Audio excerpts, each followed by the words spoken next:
Texas Motor Speedway is one of NASCAR's most controversial tracks. This has been said multiple times, said before, and there's plenty of good reason for it. When it was built, Texas Motor Speedway had plenty of issues with the track itself and had to be reconfigured a couple times to get it right the first time. It also replaced the North Wilkesboro Speedway and the Rockingham track as well, which were not very big and fun and good things at all when it came to the hardcore base in the North Carolina region. Also, it was poorly viewed when it came to the racing early on in its tenure. Many thought it was just single file or boring cookie cutter racing. And the new reconfiguration that they have now, well, it's just plainly the worst track in NASCAR, and most see it as being pretty awful. And that's just to name a few of the controversies. But I think that the spring 2013 race might be the biggest black eye that this track has ever given NASCAR. And the thing is, it has nothing to do with the racing. I thought the racing was fairly decent that night, if not good, but it's everything that surrounded this race that has made it a very both hated event as well as a very controversial event. The race title of this event would be announced March 5th, 2013. And it was announced that the NRA, the National Rifle Association, would sign a one-year sponsorship of the event with an option of extending to 2014. This also was a year after the 2012 Xfinity Series Atlanta race, which had its name as the title sponsor as well. While there was a little bit of controversy around it, because of being a lower tier event, this really wasn't viewed all that poorly and really didn't get any of that fanfare in the media that this race would.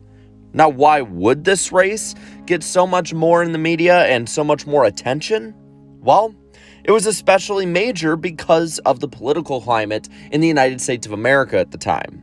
Only 3 months before this announcement, on December 14th, 2012, what was at the time the second worst mass shooting in American history happened at the Sandy Hook Elementary School in Newtown, Connecticut. Unfortunately, 27 had their lives taken, including 20 children and 6 staff members at the school, and the children were all 6 and 7 years old. To say it was a tragedy is an understatement, and it reignited a long-standing debate on firearms and gun violence in America. With this as well, many had tried both either to stay out of it or lend support and help to the parents and families of the victims of this tragedy. NASCAR had done it with Michael Waltrip, where Waltrip for the Daytona 500 would drive the number 26 Toyota. This would be a Sandy Hook tribute car, which would help when it came to charity for the families and raising money to help them out and to help the community at large out. And it was fairly positively viewed.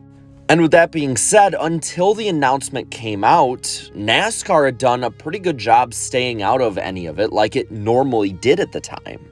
But with the announcement of the race, NASCAR and Texas Motor Speedway would be thrust front and center into the debate.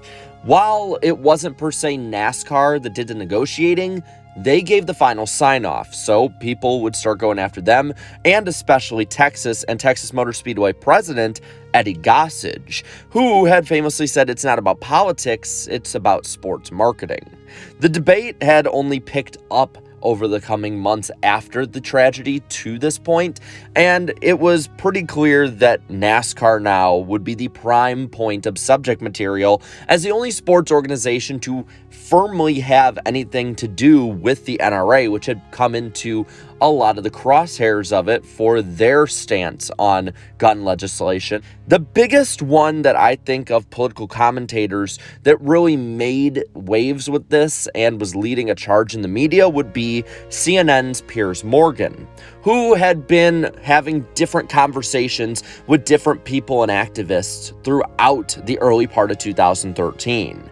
And now he had everything he needed to talk about NASCAR and their stance. I can't understand the difference between a tobacco company not being allowed to sponsor this race because it's deemed bad for American health, and yet a gun company, effectively what the NRA is, which is funded almost predominantly now by gun manufacturers, is using this to sell more guns. I just can't imagine that guns are better for American health than tobacco.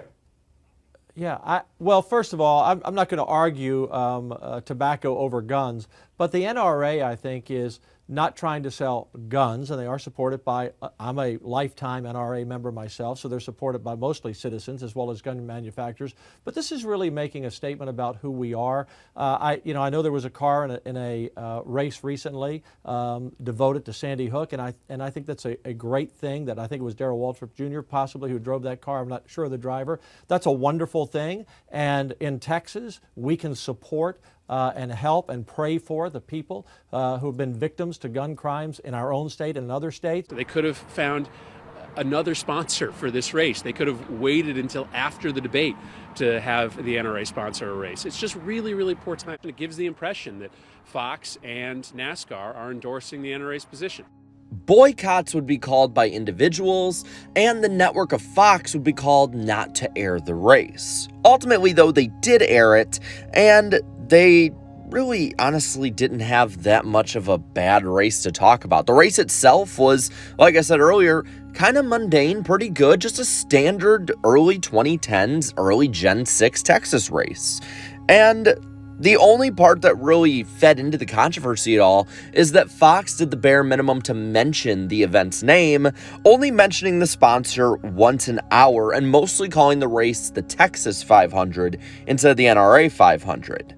Some after the race would try to keep the controversy going about the sponsorship by criticizing the Victory Lane celebration, which at the time was having the winner, who in this case was a weekend sweep winner, Kyle Busch, shoot off some six-shooters and the pole sitter also winning a rifle, but nothing really came too much out of it, and the controversy itself fizzled out. But what this controversy did was kind of sweep under the rug and overshadow another one that could have been much bigger, and this was what happened late during the race, where at first there was a scuffle between fans in the infield at Texas during the event. It got broken up, and one of the fans, a 42-year-old by the name of Kirk Franklin, a Texas native, had been broken up and sent his own way as well. No one got hurt, no one was really in any real danger, but he went off on his own. Around 10:30 or so at night, during the closing laps of the event, Kirk would have entered the back of a pickup truck, where he would actually take his own life during the race. In a darkly ironic way, he used a firearm to end his life at the NRA 500. Not much really ever came of this from the media. There were a few different partisan sites that talked about it a little bit, trying to stir stuff up, but nothing really was that stirred because of it. And the police had closed off the area and through investigations and reports had really kept the whole thing on the down low. It really wasn't much that could be reported from it because there wasn't really much put out there about it. But ultimately, this event has since faded over the years in the memory of a lot of NASCAR fans and sports fans. The race name would be changed from the NRA 500 to the Duck Commander 500, a less controversial but still controversial name due to the family of the hit show at the time, Duck Dynasty, sponsoring the event. Though, again, it really would never match this level and the bad timing overall that the naming of this event had. The race itself was viewed by over 6 million people and ultimately was not that bad of a risk or loss for Fox and NASCAR combined. The NRA would continue to sponsor the Bristol Night Race from 2016 up until 2022, and from there, no real controversy this big has ever come from them being involved in NASCAR or really pretty much any other sponsor since then. But with that, I want to pass it all on to you and ask, what is the most controversial race or controversial actions around a race that you can remember? Let me know down in the comments below. While you're at it, leave a like on this video, share this video, and subscribe to this channel for more great NASCAR content. Thank you so much for all my channel members for your continued support. And until next time, have a good one.